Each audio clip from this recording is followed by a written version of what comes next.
Selamat pagi ya. Bapak Ibu, saya hari ini dan kemarin banyak di WA oleh jemaat.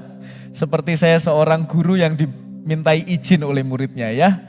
Pak, minta maaf minggu ini upacara, jadi tidak bisa ke gereja ya. Maka saya bilang tidak apa-apa, silahkan upacara. Bahkan kalau saya berkesempatan untuk bertemu dengan beberapa orang, kalau hari ini di kampung saudara ada acara apapun, lomba, atau ada acara kebersamaan, saya mengizinkan saudara tidak pemuritan hari ini, saudara pulang, saudara hadir di tengah-tengah masyarakat ya. Ini kesempatan 1 tahun sekali, di mana saudara bisa hadir, bisa berjumpa dengan tetangga kanan kiri. Jangan sampai justru kita menjadi batu sandungan ya. Sudah setahun sekali gak pernah kelihatan lagi di kampung begitu ya. Nah saudara yang dikasih oleh Tuhan, saya bersyukur sekali kita semuanya sudah berusia 80 tahun, karena saya percaya ketika Republik ini berulang tahun, yang berulang tahun bukan hanya untuk golongan orang tertentu, bukan hanya untuk pemimpin kita, tetapi untuk kita semuanya. Nah, jadi kita semuanya sekarang sedang berusia 80 tahun. Nah, Bapak Ibu Saudara yang dikasih oleh Tuhan, di usia 80 tahun ini ada temanya. Nah, Ibu Bapak Saudara ada yang tahu tema kemerdekaan di usia ke-80 tahun ini apa? Ya, mari kita ucapkan bersama-sama ya. 1, 2, 3. Ya, sangat luar biasa ya. Nah, coba sekarang buka handphonenya, cari di Google tema kemerdekaan Republik Indonesia yang ke-80. Silahkan dibuka ya. Kalau tidak tahu wajib membuka supaya bisa membaca bersama-sama. Ngomong-ngomong saya tadi pagi juga baru tahu karena saya baru googling tadi pagi ya. Sudah ketemu semua? HP-nya sudah dibuka? Sudah ya? 1, 2, 3. Bersatu, berdaulat, rakyat sejahtera, Indonesia maju. Nah Bapak Ibu Saudara yang dikasih oleh Tuhan, pada saat ini kita akan belajar sebuah tema yang saya yakin sebenarnya sangat berkaitan dengan tema atau semangat yang sedang diusung oleh negara ini di usia yang ke-80 tahun. Dikatakan bersatu, berdaulat, rakyat sejahtera dan Indonesia maju, dan saya berpikir kita tidak akan pernah bisa menjadi bagian untuk bisa menjalankan tema ini di dalam bangsa dan negara kita kalau saya dan saudara tidak berperan aktif. Berperan aktif bisa banyak hal, salah satunya lewat apa yang bisa kita lakukan, yaitu melalui pekerjaan kita. Tetapi saya harus jujur mengatakan, seringkali sekalipun saya dan saudara sudah aktif, seringkali kita sudah melakukan apa yang menjadi bagian kita, yaitu bekerja, tetapi seringkali pekerjaan kita justru tidak menjadi sebuah hal yang baik, karena pekerjaan kita menjadi sebuah berhala. Bapak Ibu saya harus jujur mengatakan kita sering kali melakukan pekerjaan bukan demi sebuah kebaikan, tetapi hanya untuk kepentingan diri kita sendiri. Tanpa kita sadari motivasi kita, cara kita bekerja itu menyingkapkan atau mengungkapkan berbagai macam berhala yang ada di dalam hati kita. Tentu berhala di sini bukan hanya tentang seperti gambar saya. Ya seorang identik kalau bicara soal berhala adalah bicara soal patung atau jimat dan lain sebagainya. Tetapi berhala di sini kita akan mempelajari adalah berhala yang seringkali menguasai hati kita. Dan nanti kita akan melihat ternyata ada banyak sekali jenis berhala yang mungkin saya dan saudara terjebak di dalamnya. Bapak Ibu saya ingin mengajukan pertanyaan terlebih dahulu ya. Silahkan dijawab di dalam hati, tapi dengan jujur. Jika saudara membayangkan, hari ini saudara tidak bisa bekerja, alasannya banyak. Di PHK, sudah diberhentikan dari pekerjaan, atau saudara mungkin sakit, sehingga saudara tidak bisa bekerja untuk selamanya. Pertanyaannya, apa hal yang paling saudara sedihkan ketika saudara tidak bisa bekerja? Coba ya. Tidak usah keburu-buru, coba direnungkan, dibayangkan pekerjaan saya ini, pekerjaan saya itu. Lalu saudara besok sudah tidak bisa bekerja. Apa hal yang paling membuat saudara sedih? Tidak usah diucapkan. Kalau saya mengucapkan beberapa alasan dan itu sesuai dengan saudara, saudara tersenyum saja. Senyumnya ke saya aja, nggak usah ke kanan kiri, nanti ketahuan ya. Kalau saudara paling sedih tidak bekerja karena kehilangan uang, tersenyum. Wih, kok serius semua wajahnya ini ya? Tidak ada yang tersenyum ya. Yang kedua, saudara paling sedih karena berhenti bekerja itu karena saudara kehilangan teman. Enggak Pak, teman saya toksik semua di kantor ya. Jadi kalau saya berhenti itu puji Tuhan. Gitu. Ada banyak orang yang begitu saudara ya. Atau alasan yang ketiga, paling sedih karena saudara tidak lagi punya sesuatu yang bisa dibanggakan atau diceritakan ke orang. Biasanya kalau kemana-mana gitu kepleknya BUMN masih dibawa gitu saudara ya. Atau kepleknya kantor-kantor tertentu itu masih kemana-mana dibawa. Sampai ke rumah tidur masih dipakai gitu saudara ya. Jadi kalau tidak bekerja saudara semacam kehilangan kebanggaan. Atau yang terakhir, saudara sangat sedih karena tidak bisa bekerja. Itu disebabkan oleh karena saudara kehilangan kesempatan untuk bisa melayani Tuhan. Wah, banyak yang tersenyum ya, luar biasa. Padahal baru minggu ketiga ini khotbah tentang bekerja ya. Jadi seharusnya alasan paling utama kita sedih ketika kita tidak bekerja karena kita kehilangan kesempatan untuk bisa melayani Tuhan. Nah saudara yang dikasih oleh Tuhan, barangkali di bagian awal ini kita punya banyak alasan, minta maaf. Kita punya banyak alasan sehingga kita sedih, kita kehilangan uang, kita kehilangan teman, kita kehilangan kebanggaan, dan kita begitu sedih karena kita tidak lagi bekerja. Dan hari ini kita akan mencoba melihat, berarti kita memiliki indikasi, memiliki berhala di dalam hidup kita. Saya ingin membaca kebenaran firman Tuhan, ya kita semuanya membaca silih berganti, dari kitab Keluaran pasal 20 ayat yang pertama sampai yang ke-6. Keluaran pasal 20 ayat yang pertama sampai yang ke-6. Saudara akan baca ayat yang genap, saya membaca ayat yang ganjil ya. Saya mengawali, lalu Allah mengucapkan segala firman ini, jemaat.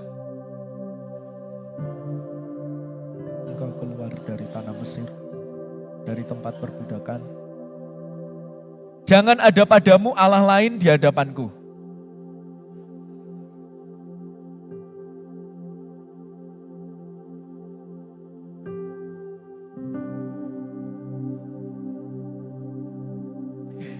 Jangan sujud menyembah kepadanya atau beribadah kepadanya, sebab aku, Tuhan Allahmu, adalah Allah yang cemburu, yang membalaskan kesalahan bapak kepada anak-anaknya, kepada keturunan yang ketiga dan keempat dari orang-orang yang membenci aku.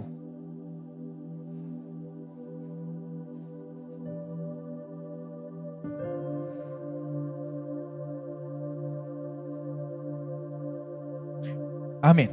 Bapak Ibu Saudara yang dikasihi oleh Tuhan, hari ini khotbah saya bagi menjadi 3 bagian. Yang pertama kita akan melihat tentang sebuah perspektif dari 10 perintah Allah. Sebuah kisah yang sangat terkenal dan saya yakin kita semua pernah membaca atau pernah mempelajari ayat ini. Lalu yang kedua nanti kita akan belajar bagaimana berbagai macam berhala itu ada di dalam hati kita. Dan itu kita bisa lihat lewat cara kita bekerja dan motivasi kita bekerja. Dan yang terakhir kita akan melihat bagaimana Injil mengatasi atau menyelesaikan persoalan berhala di dalam hati kita. Kita masuk kepada bagian yang pertama, sebuah perspektif tentang 10 perintah Allah. Adakah di antara saudara yang sampai detik ini belum pernah membaca teks ini? Ada? Tidak ada ya? Jadi saya melalui survei sederhana ini secara singkat saya bisa menyimpulkan bahwa teks ini adalah teks yang sangat terkenal dan seringkali saya dan saudara sudah membaca, merenungkan berulang kali. Nah saya ingin menyampaikan 2 hal saja terkait dengan prinsip yang ada pada 10 perintah Allah. Kita tahu ini adalah perintah Allah lewat Nabi Musa yang harus disampaikan kepada bangsa Israel. Yang pertama saudara, prinsipnya kebaikan Allah itu mendahului ketaatan kita. Saudara tentu tahu di sana ada 10 apa? Perintah. 10 perintah yang harus ditaati. Mulai jangan ada padamu Allah lain sampai yang perintah ke-10 apa? Keadilan sosial bagi seluruh rakyat. Perintah ke-10 jangan mengingini milik sesamamu ya saudara. Nah ada 10 perintah, tetapi saya ingin menyampaikan kita harus punya mindset bahwa 10 perintah Allah ini harus didahului dengan kebaikan Allah. Saya tidak mengarang. Kalau saudara melihat di dalam teks yang kita baca, sebelum 10 perintah Allah itu disampaikan, Allah mengawali 10 perintah itu dengan sebuah perkataan demikian. Akulah Tuhan Allahmu yang membawa engkau keluar dari tanah Mesir, dari tempat perbudakan. Baru kemudian 10 perintah Allah itu disebutkan. Kenapa poin ini penting? Supaya saya dan saudara tidak terjebak pada sebuah kata yaitu memanipulasi Allah. Bapak Ibu Saudara, kita sering kali berusaha atau berjuang untuk menaati perintah Allah. Kita bisa hafal 10 perintah Allah, tetapi dengan motivasi yang keliru. Dengan motivasi supaya kalau saya mengerjakan perintah Allah, maka saya akan dikasihi oleh Allah. Ketika saya melakukan sesuatu buat Allah, kalau itu berhasil, maka itu akan membuat saya diterima oleh Allah. Dan itu konsep yang keliru. Maka Allah mengingatkan, sebelum engkau berhasil melakukan 10 perintah Allah, aku ini sudah berkarya luar biasa bagi bangsa Israel. Aku sudah membawa engkau keluar dari tanah Mesir, aku sudah melakukan banyak mujizat untuk menyertai engkau sehingga engkau bisa keluar dari tanah Mesir. Itu sebabnya teks ini diawali dengan kebaikan Tuhan. Kebaikan Tuhan selalu mendahului ketaatan kita. Maka saya kalau berdoa, tadi saudara bisa mendengar, bahkan ketika saya dan saudara ingin mengasihi Tuhan, itu karena Tuhan sudah terlebih dahulu mengasihi kita. Ini tidak boleh diolah-alik. Bukan kita menaati Tuhan, maka Tuhan baik kepada kita. Bukan. Tetapi karena kebaikan Tuhan, kita harus menaati Dia. Saudara, kalau kita membalik konsep ini, kita menaati lalu supaya kita dapat kebaikan Tuhan, sebenarnya kita sedang memanipulasi Tuhan. Apa maksudnya memanipulasi Tuhan? Ya kita sedang tidak menjadikan Tuhan itu puncak tujuan kita menaati Dia. Kenapa? Karena kalau kita baik supaya diterima, sebenarnya kita sedang mementingkan diri sendiri. Kita satu nggak mau dihukum, yang kedua kita ingin dapat sesuatu dari Allah. Dan biasanya kita pengen dapat sesuatu dari Allah itu yang jauh lebih besar dari apa yang kita miliki. Maka saya sering menyampaikan ya, kadang kita ini kan memancing Allah. Ngasih sedikit tapi pengennya banyak. Lebih parahnya lagi pengen banyak orang pernah ngasih buat Allah. Itu dalam bahasa Jawa kelejingan, saudara ya. Saudara tahu kelejingan ya? Kurang ajar saudara ya. Itu yang pertama. Lalu yang kedua, yang pertama kebaikan Allah mendahului ketaatan kita. Yang kedua adalah perintah pertama yang nanti kita akan bahas. Dan saya juga akan membawa untuk kita belajar perintah yang kedua, karena itu berkaitan. Tetapi perintah yang pertama yang akan kita pelajari ini adalah yang utama. Bahkan Martin Luther itu pernah bilang begini saudara ya, Martin Luther itu bilang begini. Karena kita tidak pernah melanggar perintah yang lain tanpa melanggar perintah yang utama. Ya contoh ya, saya beri contoh. Perintah ketujuh apa? Apa Bapak Ibu? Persatuan Indonesia. Perintah ketujuh apa? Jangan. Coba dihitung saudara. Ayo silakan dibuka Alkitabnya, coba dihitung perintah ketujuh apa? Ini jangan membunuh. Ya yang sana membunuh, yang sini berzina ya. Alkitabnya beda. Kalau saya tidak salah ketujuh itu jangan berzina. Betul ya? Jangan berzina. Nah saudara, nanti coba kita hitung ya. Karena ada beberapa versi ya, kalau saudara lihat di dalam Google atau mencari atau membaca buku begitu. Biasanya ada yang membedakannya itu begini. Yang nomor 1 dan 2 ayat, ayat yang ketiga dan keempat itu ada yang menjadikan satu. Jangan ada padamu Allah lain, itu disamakan dengan jangan membuat patung. Nah itu nanti akan selisih pasti di berikut-berikutnya. Tapi ada juga yang membedakannya di bagian akhir. Jangan memiliki istri sesamamu, betul ya? Dan jangan mengingini milik orang lain, itu dipisahkan. Nah saya lebih setuju, yang dipisahkan adalah yang pertama. Jangan ada padamu Allah lain, baru yang kedua jangan membuat patung. Orang mungkin bisa beranggapan ini perintah yang sama atau himbauan yang sama begitu ya. Tetapi nanti saya akan beritahu, ternyata ada perbedaan antara jangan adamu pada Allah lain dan jangan membuat patung dan kemudian sujud menyembahnya. Itu dua perintah yang berbeda. Tetapi poin saya, contoh ya, jangan mencuri atau jangan berzina. Itu pasti diawali ketika saya dan saudara memiliki berhala di dalam hidup kita. Ketika puncak kesenangan kita, kepuasan kita bukan lagi Allah, maka saya dan saudara pasti akan melakukan kejahatan-kejahatan yang lainnya. Contoh ya, saudara mencuri gitu ya. Mencuri itu kan karena apa? Ya puji Tuhan tidak ada yang menjawab ya, berarti saudara tidak pernah mencuri ya, bagus ya. Kalian biasanya mencuri itu karena apa? Karena butuh gitu ya.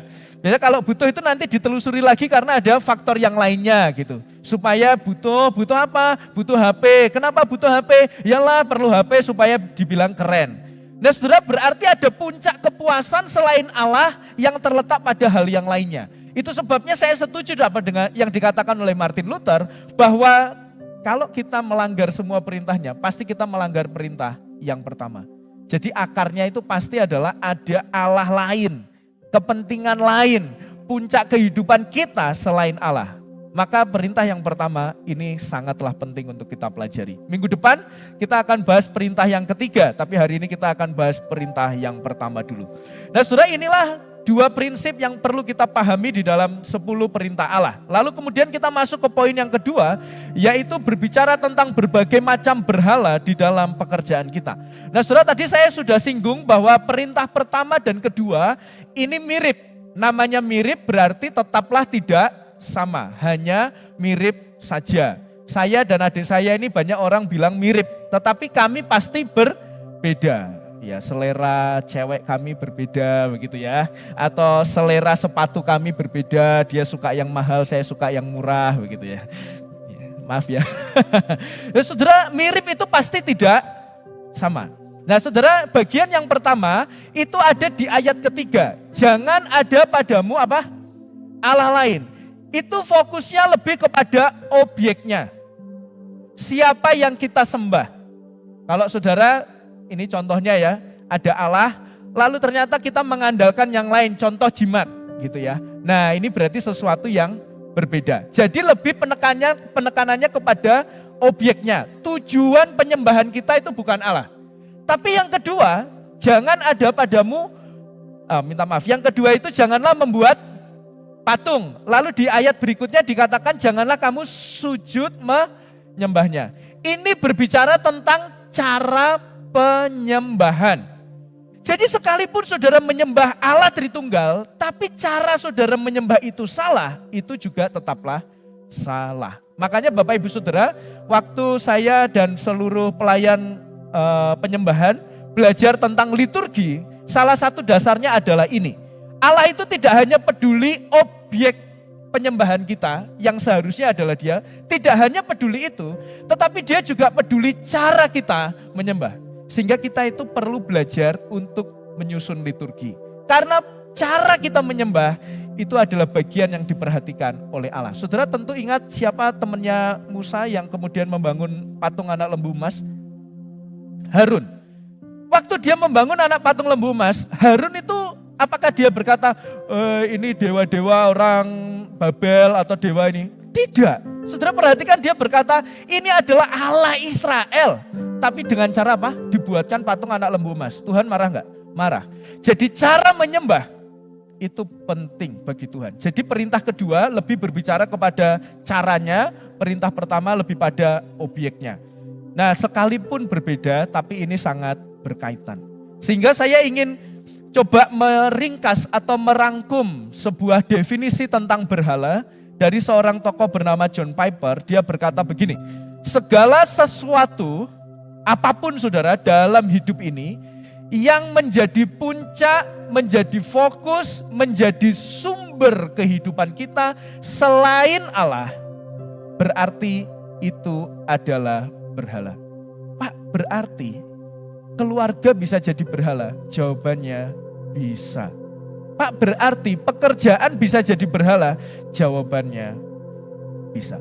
Apapun yang ada di dunia ini, di mana kita menaruh puncak dan fokus kehidupan kita selain Allah, atau yang menjadi sumber ketenangan kita, sumber kebanggaan kita, tidak lagi Allah, berarti itu berhala. Nah, supaya kita bisa lebih memahami, saya akan membawa ini kepada hal yang jauh lebih praktis. Dan karena hari ini bicara tentang pekerjaan, saya ingin menuliskan di slide berikutnya, Pekerjaan kita menjadi berhala ketika yang pertama kita mengabaikan Allah. Mengabaikan Allah itu banyak, saudara. Yang paling sederhana sekali, kita mengabaikan Allah dari sisi waktu. Kalau saudara bekerja itu baik atau tidak? Baik. Tetapi oleh karena pekerjaan saudara, sehingga saudara tidak memiliki waktu lagi berelasi dengan Tuhan, berarti pekerjaan saudara sudah menjadi berhala. Kalau pekerjaan kita membuat kita sibuk dan tidak lagi berdoa kepada Tuhan, tidak lagi membaca firman Tuhan, tidak ada lagi punya kesempatan atau waktu untuk merenungkan firman Tuhan, berarti pekerjaan saudara sudah menjadi yang utama. Sekali lagi prinsipnya, kalau yang utama itu bukan Allah, tetapi hal yang lainnya, berarti sudah menjadi berhala. Saudara, ini dialami tidak hanya orang-orang yang bekerja di kantor, yang sibuk, yang di dalam bahasa keren itu namanya workaholic, di mana orang itu bekerja, begitu saudara ya. Ini belum ngomong motif ya, tapi ini hanya ngomong tentang intensitas. Bekerja, lalu tidur. Lalu bangun, bekerja. Tidak pernah ada waktu untuk kita menenangkan hati kita, bersyukur atas pekerjaan yang Tuhan berikan. Bahkan kita memohon ampun karena pekerjaan yang kita lakukan mungkin mengecewakan hati Tuhan. Kalau kita tidak punya waktu itu, berarti pekerjaan kita sudah menjadi berhala. Mengabaikan Allah juga tidak hanya bicara soal sisi waktu, saudara. Tetapi juga mengabaikan perintah Allah. Saudara, saya lupa ya hari apa kita membaca sebuah ayat firman Tuhan di mana ketika kita semakin tinggi, godaannya itu semakin besar. Melupakan Allah itu juga berarti mengabaikan perintahnya. Biasanya kalau sudah semakin luar biasa diberkati, kita semakin mengabaikan perintah Allah. Dulu kalau masih awal-awal merintis gitu, saya itu, Pak, pokoknya saya berintegritas, Pak.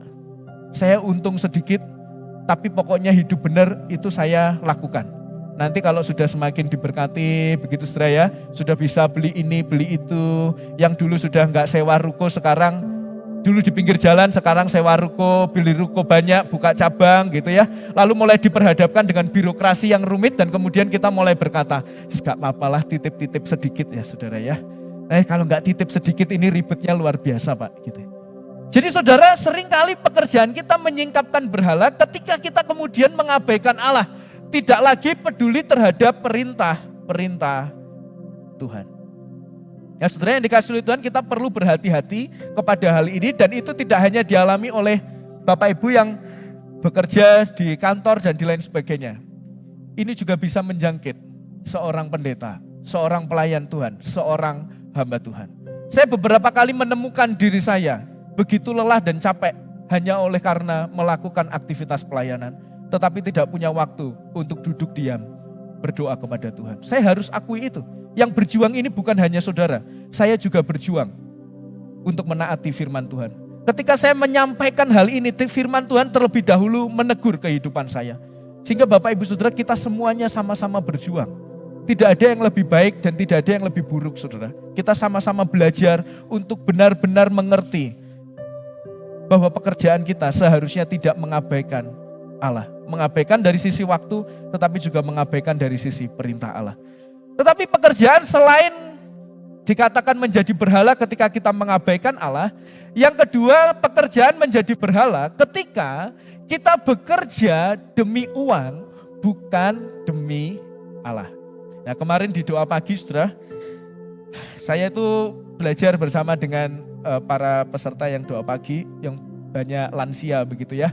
Saya berkata, Bapak Ibu bekerja itu demi uang itu betul atau salah gitu ya? Menurut saudara betul atau salah? Hah? Bahkan jujur waktu bacaan kita yang hari Kamis dari 1 Timotius, waktu dikatakan akar segala kejahatan adalah uang, begitu ya. Saya itu menulis di dalam hati saya itu sebenarnya sulit menghidupi ini. Karena kita semua ada di dalam budaya yang begini. Segala sesuatu butuh uang. Betul atau betul saudara? Betul saudara. Parkir aja sekarang berapa? Mobil ya 5.000 ya. Kemarin saya parkir di mana itu parkirnya 15.000 saudara. Saya kaget, 15.000 gitu ya. Jadi parkir aja bayar. Ke toilet bayar enggak saudara? Enggak, kalau di rumah saudara sendiri enggak bayar. Di gereja juga enggak ya. Perancang enggak ada rencana untuk narik 2.000 di sana ya. Jadi segala sesuatu kita ini ada di dunia yang opo-opo sidi-sidi bayar gitu. Jadi semacam sebuah kewajaran kita ketika kita berkata bahwa segala sesuatu itu butuh uang, maka bekerja ya motifnya harus dapat uang begitu ya. Bahkan ada banyak sekarang influencer yang bertebaran di sosial media di mana-mana. Ya saya sedang mengikuti satu orang terkenal yang masih muda. Dia punya harta triliunan karena dia seorang investor begitu ya. Mungkin sudah tahu siapa yang saya maksud. Dia berkata bahkan sampai seperti ini. Orang yang nge-gym itu goblok. Dia bilang begitu saudara. Orang yang nge-gym itu bodoh. Dia bilang begitu. Lalu dia mengkritisi banyak orang lainnya ya. Dia pikir pokoknya kalau kita menyia-nyiakan kesempatan. Jadi menurut dia nge-gym itu hal yang sia-sia. Karena kalau kamu nge-gym 1 hari 2 jam. Kalau kamu gak nge-gym kamu bisa kerja. Kamu itu bisa dapat duit lebih banyak. Jadi di dalam pikiran orang itu. Time is waktu saudara ya. Waktu adalah uang saudara bagi dia. Maka kalau sedikit pun celah atau menit di mana kita tidak berjuang untuk uang, maka kamu itu sebenarnya bodoh dalam menjalani kehidupan gini. Itu sebabnya dia berkata, itu sebabnya kamu usia 30 tidak seperti aku yang sekarang sudah punya harta triliunan. Jadi dia mengukur segala sesuatu dengan uang. Saudara, kita hidup di tengah dunia yang semacam itu. Mungkin kita tidak berkata begitu, tapi sedikit nyerempet-nyerempet begitu saudara ya. Nah maka saya ingin mencoba menjelaskan dengan papan tulis supaya Bapak Ibu Saudara bisa memahami dan sedikit tidak ngantuk. Mungkin kemarin ada yang tirakatan dan mulai mengantuk hari ini ya. Saudara, saya berharap spidolnya bisa berjalan dengan baik. Karena ternyata mencari spidol putih itu tidak seperti semudah yang saya bayangkan ya. Kadung papannya hitam begitu ya. Nah saudara, yang berikutnya saya ingin menjelaskan tentang uang ya. Bagaimana seharusnya memang kalau saya merenungkan dan kita semua merenungkan, bekerja itu bukan untuk uang. Karena saya tidak pernah menemukan ayat itu di dalam Alkitab. Yang ada justru apapun yang saudara kerjakan, kerjakanlah seperti untuk Tuhan. Dan tujuannya adalah siapa? Tuhan. Nah saya coba merenungkannya. Kalau fokus kita adalah uang ya. Ini menjadi fokus kita, ini akan berpengaruh kepada 2 hal. Yang pertama, cara dapat. Lalu yang kedua, pemanfaatan. Bayangkan saudara ya, kalau saudara fokusnya adalah uang, ini bisa mempengaruhi cara kita mendapatkan uang dan cara kita mengelola keuangan. Karena apa? Karena fokusnya adalah uang. Contoh, ketika saudara bekerja, fokusnya, mindsetnya, pokoknya hanya uang, uang, dan uang. Maka kita akan menghalalkan segala cara, karena yang penting itu adalah uang. Kita tidak lagi punya pemikiran bahwa saya bekerja untuk melayani. Omong kosong, bekerja melayani. Yang penting ada duitnya. Jadi kita selalu mengukur segala sesuatu, mau melakukan segala sesuatu kalau ada uangnya. Sehingga itu akan memberikan cara pandang yang keliru ketika kita berusaha mendapatkan uang. Sekali lagi, efeknya kita akan kompromi karena fokusnya bukan lagi uang. Ya apa caranya pokoknya dapat uang, dan biasanya kalau dapat uang itu maunya yang sedikit atau yang banyak? Banyak ya, terima kasih untuk kejujurannya ya saudara ya. Pasti akan berpengaruh pada cara kita mendapatkannya. Mulai yang tipu-tipu lah, mulai yang edit-edit lah, mulai yang cari muka lah, menjilat bosnya lah. Akhirnya apa? Baik hanya kepada bosnya gitu ya. Baik kalau nggak ada, kalau lagi ada bosnya. Karena pikiran kita hanya apa? Uang. Kalau saya baik di depan bos saya, wah ini bos saya ini bisa promosiin saya ini tahun depan gitu ya. Ada orang-orang saudara yang benar-benar menjilatnya itu benar-benar menjilat gitu loh saudara.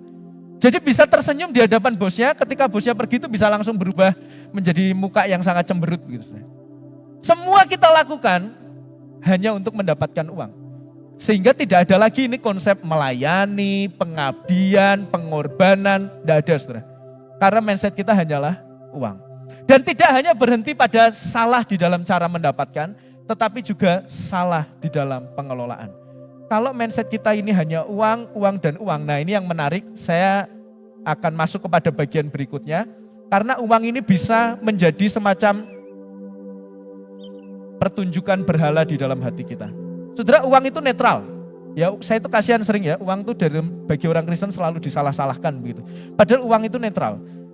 Yang tidak netral itu adalah bagaimana cara kita memanfaatkan uang. Uang itu bisa saja menunjukkan berhala di dalam hati kita. Berhala apa saja? Mungkin saya menulis di sini pengakuan ya. Saudara, pengakuan itu adalah bagian dari berhala, saudara. Kalau misalkan saudara motifnya begini, saya Pak bekerja keras Pak, supaya saya dalam 1 tahun target saya dapat 500 juta atau 1 triliun dalam 1 tahun begitu ya. Lalu ditanya, kamu pengen apa sih dengan uang sebanyak itu? Lalu saudara berkata, saya ingin mendandani diri saya ini Pak, sehingga menjadi orang yang perfect, sehingga orang tuh kalau melihat saya itu, wah, waktu saya berjalan itu sudah berbeda gitu loh Pak. Ketika orang lihat saya tuh pasti mengatakan, wah gitu saudara. Berarti uang sudah menjadi sarana berhala saudara, yaitu pengakuan. Saudara cari uang yang banyak, untuk apa sih? Target saya Pak, saya pengen beli rumah itu yang gerbangnya itu hanya 1 pintu gitu loh Pak. Jadi nggak ada orang tuh bisa masuk gitu. Kenapa kok kamu bisa pengen beli rumah di sana? Ya supaya kalau saya kumpul dengan ibu-ibu sosialita yang lain tuh ditanya, kamu tinggal di mana sih? Di perumahan itu loh. Jadi itu menjadi sumber apa? Kebanggaan. Menjadi sumber pengakuan kita. Nah maka kalau uang kita jadikan sebagai sarana untuk membeli itu, membeli ini supaya saya dan saudara diakui, berarti sebenarnya kita sedang menyimpan berhala di dalam hati kita. Jadi berhala itu enggak hanya soal jimat, saudara menyimpan ini itu tidak, tetapi ada di dalam hati kita. Contoh berikutnya, bisa jadi berhala kita adalah pengakuan. Ini sudah pengakuan ya. Yang kedua penerimaan. Kamu kerja banyak untuk apa? Wah, untuk dapat uang bisa beli iPhone. Sekarang iPhone tertinggi apa? Tipe apa? 16 ya? Harganya berapa? 25 juta. Wah. 25 juta sudah. Handphone sekarang ada yang begitu ya. Ada yang sudah punya itu? Tidak ada ya. Ya saudara, kalau kita beli itu lalu kemudian kita berkata, yalah Pak, sekarang ini kalau nggak ada iPhone Pak, saya ini tampang udah pas-pasan, jadi pasti harus pakai iPhone supaya laki-laki atau perempuan yang lain itu bisa menyayangi saya. Beli sepatu yang harga luar biasa, gak ada salahnya. Saudara beli sepatu mahal gak ada salahnya ya. Nanti saudara benci sama saya, Pak maksud saya beli barang mahal gak boleh? Boleh. Yang tidak boleh itu motif di belakangnya. Saudara beli sepatu mahal tapi tidak ada tendensi untuk supaya dipuji, supaya dibanggakan dan lain sebagainya, it's okay. Tapi kalau saudara membeli semua itu hanya untuk diterima orang lain, supaya bisa masuk ke komunitas ini, maka saya harus punya sepatu, tas semahal ini gitu ya. Berarti saudara sudah memberhalakan penerimaan. Maksudnya apa? Kalau saudara nggak diterima di komunitas itu, hidup saudara itu benar-benar hancur. Berarti itu sudah berhala. Jadi ternyata saudara ada banyak berhala itu di dalam hati kita yang kita nggak pernah sadari, saudara. Atau berhala kita bernama kuasa. Nah, orang-orang yang berhalanya kuasa itu tidak bisa kalau tidak mengatur orang. Jadi pokoknya saya tidak mau diatur, saya maunya mengatur. Maka dia mencari uang sebanyak-banyaknya supaya melalui uang itu dia bisa mengatur banyak orang. Saudara, ada banyak orang yang terlihat begitu murah hati, tetapi sebenarnya ingin memanipulasi. Contoh saudara jadi bos di kantor gitu ya, lalu saudara di luar gaji dan lain sebagainya saudara sering kasih orang, office boy, atau saudara karyawan, saudara melihat tukang parkir, saudara kasihan, kasih semuanya gitu ya. Apakah itu hal yang salah? Jawabannya tidak. Sekali lagi tindakannya tidak salah, tapi motifnya. Ada banyak orang yang berusaha semua itu karyawan dielus-elus gitu ya, dipuji-puji, dikasih uang gitu ya. Supaya apa? Supaya dia jadi orang saya. apapun yang saya lakukan, dia harus mendukung saya. Saudara, apakah itu motivasi yang benar? Jawabannya tidak. Sebenarnya kita punya berhala yang bernama kuasa. Kita harus bisa menguasai orang lain, itu sebabnya kita berusaha mencari banyak uang. Karena kalau tanpa uang saya nggak bisa mengkondisikan orang lain. Kalau saya nggak punya uang, saya nggak bisa memanipulasi orang lain.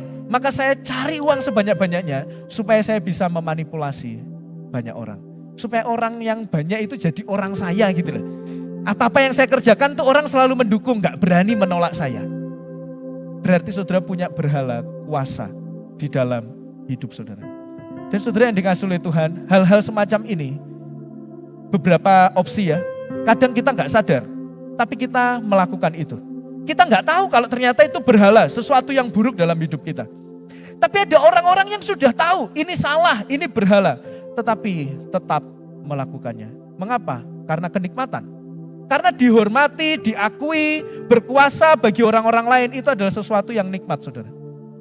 Dan dia tahu dia salah, tetapi dia tetap melakukannya. Bapak Ibu, inilah definisi berbagai macam berhala di dalam pekerjaan kita. Dan pekerjaan itu sendiri bisa saja juga menjadi berhala ketika indikasinya begini. Tadi kan yang pertama mengabaikan waktu ya. Lalu yang kedua, pekerjaan itu bisa menjadi berhala kalau pekerjaan itu menjadi sumber identitas kita. Apa Pak? Maksud sumber identitas itu apa? Maksudnya begini, kita ini merasa tidak jadi apa-apa. Kita merasa tidak berguna. Kita merasa tidak berharga. Kita merasa tidak berarti kalau kita tidak melakukan pekerjaan itu. Kalau saudara berhenti dan tidak mempunyai pekerjaan itu, lalu hidup saudara sudah merasa hancur, tidak berguna, tidak berarti, tidak berharga, berarti saudara sedang menyembah berhala. Kenapa saudara? Karena yang membuat berarti pekerjaan kita atau Tuhan? Seharusnya Tuhan. Yang membuat hidup kita berharga seharusnya pekerjaan atau Tuhan? Tuhan. Maka kebalikannya, kalau kita merasa tidak berharga, tidak berarti, tidak bermakna, tidak berguna apa-apa, menjadi orang yang bodoh, menjadi orang yang opla-oplo, kalau saudara kehilangan pekerjaan itu, berarti saudara sedang menyembah berhala. Saudara, sedalam itu berhala di dalam hati kita. Sepanjang puncak dan fokus hidup kita bukan Tuhan, berarti itu adalah berhala. Saudara yang dikasihi oleh Tuhan, ada beberapa tindakan-tindakan yang tanpa kita sadari di dalam pekerjaan, ternyata itu menunjukkan berhala kita. Contoh ya, ada gak di antara saudara yang di rumah itu bisa baik sekali, hangat sekali, tetapi di kantor itu menjadi seseorang yang berbeda begitu saudara. Di kantor itu menjadi orang yang suka marah, lalu kemudian suka menghukum, memperlakukan karyawan tidak semestinya, memperlakukan teman kerja tidak semestinya, berkata-kata yang melukai hati orang lain. Sebenarnya di balik semua itu kita sedang memiliki berhala juga. Berhala apa? Bisa banyak, bisa pengakuan. Berhala bisa kuasa. Kenapa? Karena kalau kita melakukan semua itu kita memposisikan diri kita ada di atas dibandingkan orang lain. Mungkin saudara bertanya, Pak saya kan leader, saya pimpinan, saya memang di atas. Saudara sadarilah, kalau saudara menjadi pemimpin dan saudara beriman kepada Tuhan, pemimpin itu bukan sarana untuk mengeksploitasi bawahan saudara. Tapi pemimpin itu adalah seorang pelayan. Saudara kalau tidak mau memiliki filosofi kehidupan ini, berarti saudara sedang tidak mengimani siapa Tuhan saudara. Kristus tidak pernah mengeksploitasi muridnya. Kristus tidak pernah mengeksploitasi pengikutnya. Tapi Kristus melayani mereka. Bahkan Kristus mau membasuh kaki-kaki para muridnya. Jadi berbicara tentang kepemimpinan itu bukan berbicara tentang atas dan bawah. Bukan berbicara tentang saya atasan yang harus dihormati, kamu harus menghormati saya. Bukan. Pemimpin itu adalah tempat yang Tuhan sediakan untuk melayani. Kalau saudara gak punya mindset ini, sebenarnya saudara gak ada bedanya dengan orang di luar sana. Maka Bapak Ibu Saudara, dari sikap kita, itu menunjukkan berhala dalam hati kita. Kalau saudara melakukan pekerjaan, suka bohong, di balik kebohongan, saudara sedang mencari sebuah keamanan. Betul saudara? Kamu tadi mengerjakan ini salah atau benar? Oh enggak kok, saya tadi enggak melakukan itu. Saudara berbohong. Untuk mencari apa? Keamanan. Karena berhala saudara, kenyamanan. Kalau enggak nyaman, kalau enggak aman, saya hancur. Berarti berhala kita adalah kenyamanan dan keamanan. Saudara masih ada banyak lagi contoh di mana bagaimana pekerjaan kita itu mengungkapkan berhala kita. Atau saudara yang belum bekerja, saudara berkuliah, saudara mengerjakan tugas, sekarang kan ChatGPT mudah ya. Bahkan saya melihat sebuah tontonan di dalam Instagram, itu begini saudara. Ada orang telepon ya, kamu kan di dalam kelompok bertugas untuk membuat PowerPoint gitu. Sudah belum? Waduh maaf saya belum. Lalu saudara, hanya dalam waktu 2 menit PowerPoint-nya jadi. Karena dia tinggal apa? Tulis di ChatGPT saudara. Tolong buatkan saya PowerPoint terkait dengan ekonomi mikro. Berikan teori, berikan tokohnya menurut teori ekonomi bla bla bla dan lain sebagainya. Saya ingin 10 slide dengan hiasan slide itu bernuansa perekonomian gedung-gedung. Saudara enter klik keluar PowerPoint itu. Saudara yang dikasihi Tuhan, itu menyingkapkan berhala di dalam hidup kita. Mungkin melalui ChatGPT, melalui hal-hal yang mudah untuk didapat. Saudara itu hanya ingin pokoknya semua terlihat baik. Perfect saudara ya. Perfect. Maka gak perlu mikir. Ada yang mudah kenapa harus mikir. Makanya sekarang ada beberapa kursus itu kursus menulis prompt saudara. Kursus menulis prompt saudara bayangkan. Sekarang ada di zaman ini saudara. Jadi tantangannya sudah sangat berubah. Saudara yang dikasihi oleh Tuhan, apa yang kita kerjakan mengungkapkan berhala di dalam kehidupan kita. Yang terakhir, pekerjaan menjadi berhala ketika uang menjadi sumber keamanan kita atau ketenangan kita. Nah saya menuliskan, saya disclaimer dulu supaya saudara gak salah paham dengan saya. Karena ada orang, wah Pak Bayu ini berarti melarang menabung ya. Atau melarang menginvestasikan sesuatu untuk hari depan. Sekali lagi, menabung boleh. Saya menabung tiap bulan, saya sisihkan sedikit untuk sekolah anak saya. Jadi saya juga melakukan menabung. Tapi yang dimaksud di bagian yang ketiga, kalau uang, jumlah tabungan kita, deposit kita, itu menjadi sumber ketenangan kita, keamanan kita dalam menjalani kehidupan ini, berarti itu sudah menjadi berhala saudara. Kenapa? Karena sumber ketenangan kita bukan lagi Tuhan. Tetapi apa? Tabungan kita. Deposit kita. Sekali lagi ya tolong bedakan. Punya tabungan, punya deposit, punya saham, boleh enggak? Boleh. Tapi kalau ketenangan kita, saudara itu menjadi orang yang tenang sekali. Kalau ada semua itu, berarti sudah menjadi berhala. Padahal kan kebenarannya kita tenang, kita aman. Kalau kita punya apa? Tuhan. Jadi sekali lagi, apapun di dunia ini, yang puncaknya bukan Tuhan, sumber ketenangan kita bukan Tuhan, berarti kita sudah menyembah berhala. Dan hanya Injil yang bisa menyelesaikan persoalan ini. Di bagian terakhir saya membahas tentang Injil menyelesaikan segala berhala di dalam hidup kita. Di dalam bagian berikutnya, Keluaran tadi, silakan dilanjutkan slide-nya. Oh, minta maaf, sebelum masuk ke sini ada satu quotes yang baik dari Tim Keller ya, saya akan menolong membacakan. Dia akan menjadi Allah kita atau sesuatu yang lain akan melakukannya. Tidak ada posisi netral. Kalau bukan Allah yang bertahta di hati, maka sudah pasti hati kita dikuasai oleh berhala. Jadi di dalam kekristenan gak ada posisi netral. Pak saya coba gak nyembah Tuhan deh, tapi saya juga gak nyembah yang lain kok Pak, gitu. Gak bisa. Kalau saudara sumber ketenangannya fokusnya bukan Allah, pasti hati saudara dikuasai oleh yang lainnya. Tidak ada posisi netral di dalam Tuhan. Bagaimana Injil menyelesaikan? Yang pertama, sadarilah bahwa Allah membenci dosa, membenci berhala hari ini, sekarang, sampai selamanya. Masa lalu, saat ini dan selamanya Allah membenci dosa, Allah membenci berhala. Maka di ayat yang kelima dikatakan, sebab aku Tuhan Allahmu adalah Allah yang cemburu, yang membalaskan kesalahan bapa kepada anak-anaknya, kepada keturunan yang ketiga dan keempat dari orang-orang yang membenci aku. Saudara, ketika saudara menyimpan berhala, saudara harus tahu satu hal, bahwa Tuhan sangat-sangat sedih. Bahkan Tuhan sangat-sangat marah. Dikatakan Allah adalah Allah yang cemburu. Kecemburuan Allah ini bukan bersifat negatif, tetapi sesuatu hal yang positif. Karena Dia mau kita semua mengabdikan hidup kita kepada Sang Pemilik hidup kita.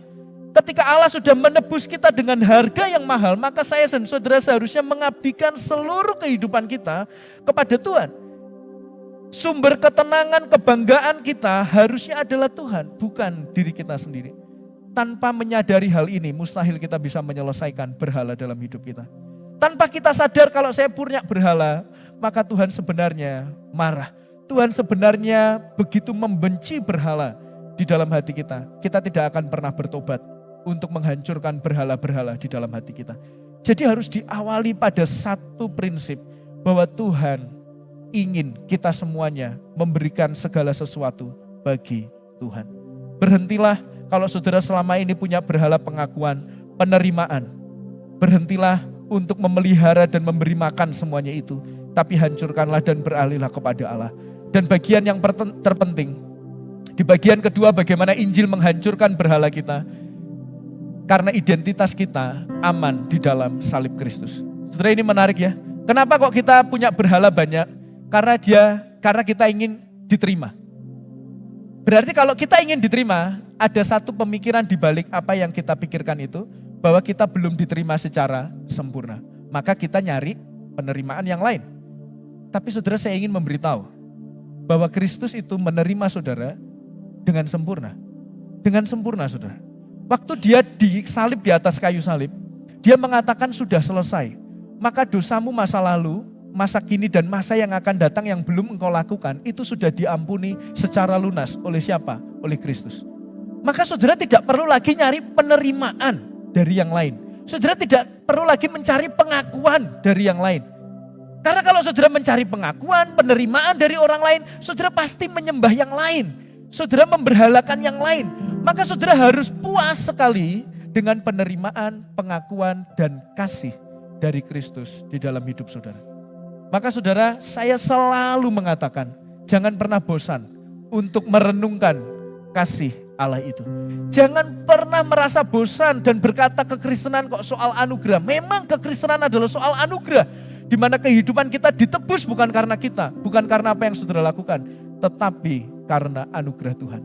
Maka kalau saudara mengingatkan terus-menerus tentang anugerah Tuhan di dalam diri saudara, saya percaya saudara perlahan demi perlahan akan menghancurkan berhala di dalam hidup kita. Ada kalimat yang menarik yang akan menutup khotbah saya hari ini. Yesus itu ditolak supaya kita diterima dengan sempurna. Yesus itu disakiti supaya kita merasa dikasihi secara sempurna. Yesus diremehkan, ditelanjangi, supaya kita mendapatkan pengakuan yang sempurna. Maka renungkanlah salib Kristus setiap hari, setiap saat, supaya kita bisa menghancurkan berhala yang ada di dalam hidup kita. Saya mengundang pemain musik untuk ke depan. Saudara yang dikasihi oleh Tuhan, saya mengajak untuk kita menundukkan kepala sejenak. Tidak usah melihat kanan dan kiri saudara. Renungkanlah kehidupan saudara, pribadi lepas pribadi. Apakah yang selama ini mendominasi tujuan saudara ketika saudara bekerja, dimanapun Tuhan menempatkan? Di kantor saudara, atau saudara melayani di keluarga saudara, saudara menjadi ibu rumah tangga, atau saudara yang saat ini menjadi mahasiswa.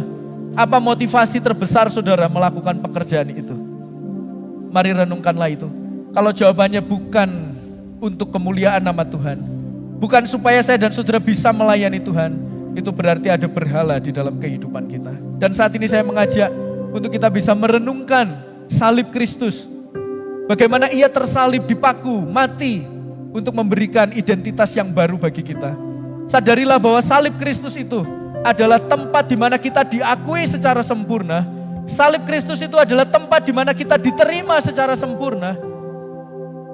Dan biarlah itu boleh kita renungkan hari demi hari, supaya kita bisa dibebaskan dari setiap berhala yang ada di dalam hidup kita.